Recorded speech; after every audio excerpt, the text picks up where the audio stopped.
Hello and welcome to Hank Games Without Hank. My name is John Green, manager of the AFC Wimbledon Wimbly Womblys.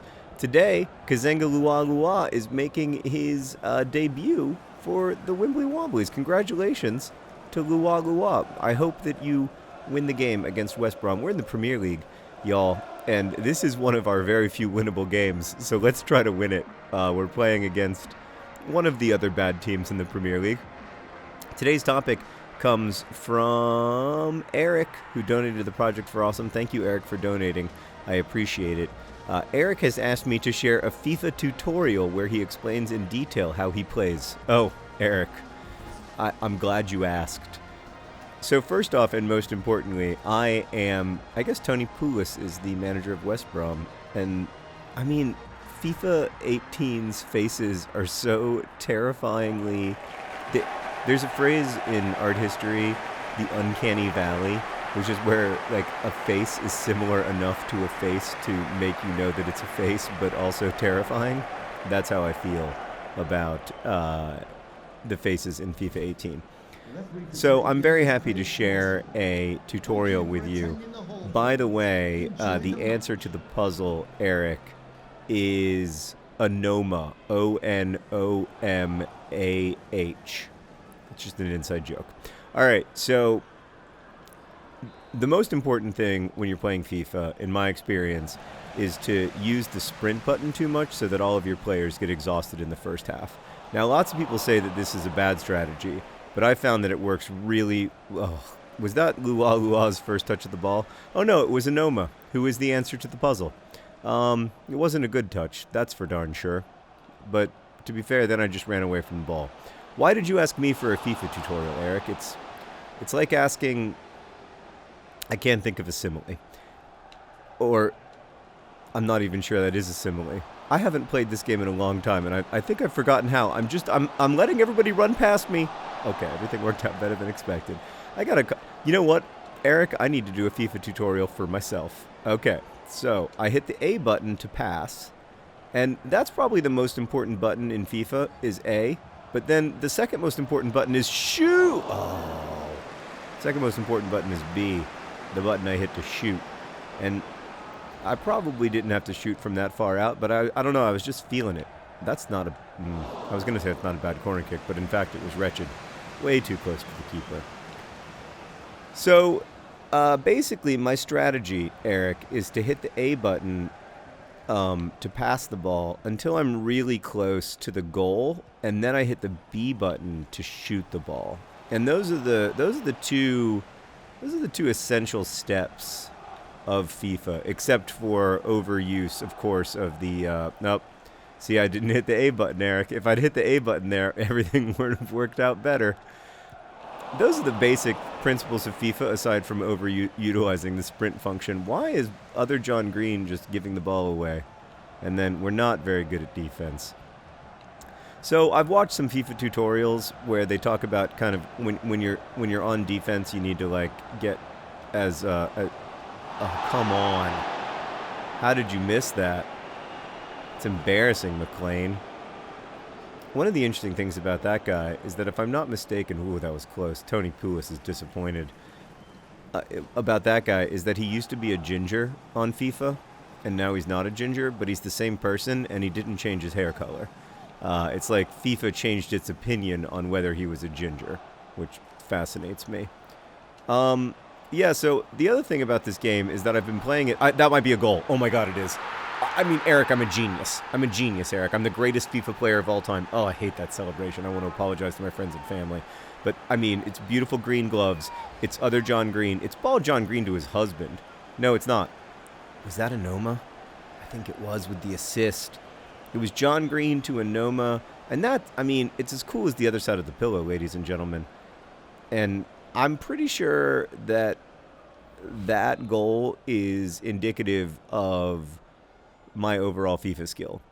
So when I've watched FIFA tutorials, it's all about like getting behind the defense in FIFA 18. Like, it used to be that the way you scored goals, that was a bad example of how to get behind the defense. It used to be that the way you scored goals in FIFA, like back in FIFA 10, FIFA 11, was that you ran down the sides of the field and then you crossed the ball into the middle and then you scored. Which, like, to be fair to FIFA, was also kind of how you scored goals in real-life soccer in 2011, and now it's much more common, at least at, like, the highest levels of soccer, to score goals. That was arguably a penalty, but it all worked out.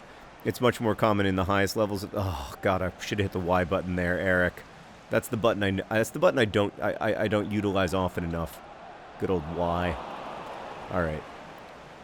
Now, just like in real football, it's more about like breaking down the defense and trying to get in behind, like through quick passing. There is still a lot of so-called Route 1 football, especially if you're like West Brom or, for that matter, AFC Wimbledon, where you're just trying to get the ball. You know, it's a lot of long passes, it's a lot of crossing, you know, it's a lot of trying to just get the ball in the box and see if something can happen. But if you're like a really good FIFA player, if you watch the really good FIFA players, they always try to... I did use the Y button there, and really effectively. I don't like to brag, but what a phenomenal use of the Y button that was. And then I did nothing with it, but... Yeah, so I'm always trying to... There's Mr. Managerinho, by the way, giving you a little breakdown of my terrible FIFA tactics. Oh, God, John Green, you got to pass that ball. I mean, the great thing about FIFA as a video game, and, like, don't get me wrong, it's a deeply flawed video game. It's no Red Dead Redemption 7. It's no... what was that one where I was a God of War? I think it was actually called God of War. And it's not... You know, it's nothing like that. Like... When they try to do, like, FIFA esports, it's always kind of embarrassing because there are bugs in the game where if you're really good, you can just kind of exploit them. Like, you can make your... One of them, I don't know how to do it, but I've seen other people do it, where you pass the ball to your goalie, and then it makes the defense move in such a way that you can score almost every time. Anyway, point being, I don't think that this is a perfect game, but one of the things that makes it really fun and has made it really fun for a lot of people for a long time is that the game, I find that, like, no matter what skill level you are, you can have a good time playing it. So I've never really gotten better, as my critics will be happy to point out. Look at John Green. Look at John Green. Oh, he's just humiliating them. Hurt their feelings. Oh. I mean, I liked everything about that except for the last dribble. That's the other thing about FIFA, is that just like in real life, it's really, really hard to get to the top of the box unmarked. But so, like, I can play with my son, who is just learning the buttons on a Switch controller, and we can have a good time. But also, you can play, like, you know, tier 1, the, like, crazy good. Oof, that was almost a red card. I gotta make some substitutions. This just isn't feeling right. Where is Luan playing? Because he feels completely anonymous to me. Well, he's playing where he is designed to play, in left midfield. I think what I'm gonna do is... I think I'm gonna bring on Trots for Oreo baskets. And I think maybe that's gonna give us a little bit of the engine we need.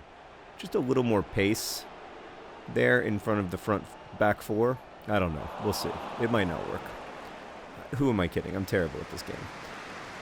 Oh, God. I ran in the wrong direction. Oh, God. They've hit the post. I would like to congratulate Raffo, our goalkeeper, for not even pretending to try to save that shot. Like, he didn't even move. Anyway, Oreo baskets is coming off. Got a corner kick here. Raffo's screaming at us. Don't stress me out, Raffo, okay? I've got enough going on without having to deal with you. Oh, God. This is very worrisome. We have the slimmest of margins here. There we go. That's good. But yeah, I like that FIFA can be fun no matter who you are and no matter how good you are at the game. Like, that's That for me that's the kind of game I love. I do not like to be tortured by my video games. I don't like to be reminded of my poor hand-eye coordination every 3 seconds. And I also don't like to commit mass murder, which does rather limit my video game options. It just I find violent video games, and I don't think that they're like a problem for the social order or anything. I just find them stressful. like, I think the moment where like those sorts of like first-person shooter video games became unbearable to me was years ago. I was playing like a James Bond GoldenEye video where like one of the guards would like plead for their lives, and I was like, I think I'm done with this kind of game. I didn't know what to do there, so I just shot from a great distance. They want me to take off Dean Parrott and bring on the Ginger Messi Alfie Egan, which I'm just not ready to do. I don't think Dean Parrott is tired enough yet. I want to run him into the ground.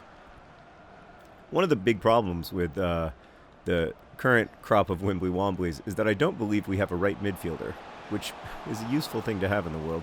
So if I were better at FIFA, I would have just scored, because I would have been able to complete that turn with a little skill move, and I would have scored. But I'm not better at FIFA, so I didn't score.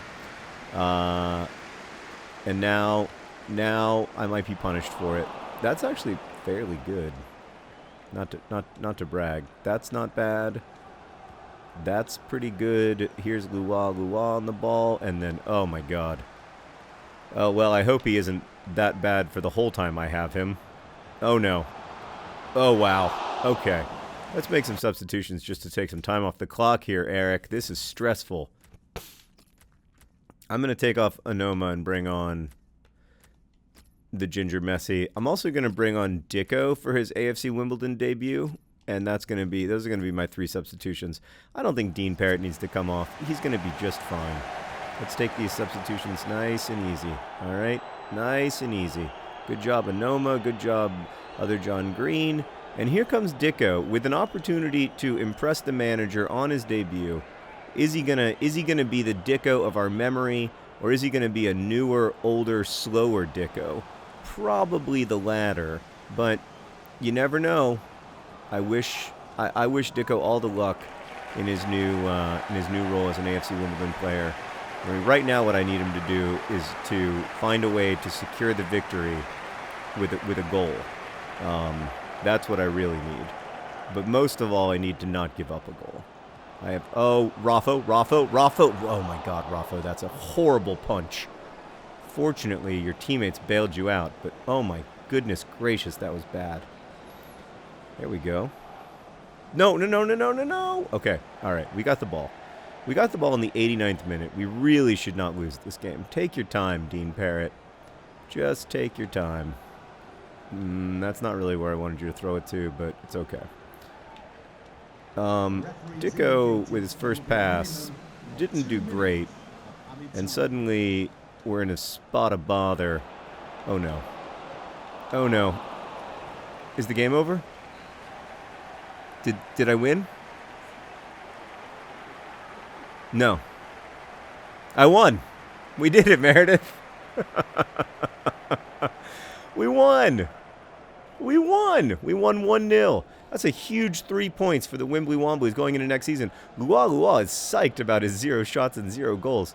By the way, he's got kind of my facial hairstyle, which, now that I'm looking at it on another person, isn't that great. All right, thanks for watching. Best wishes.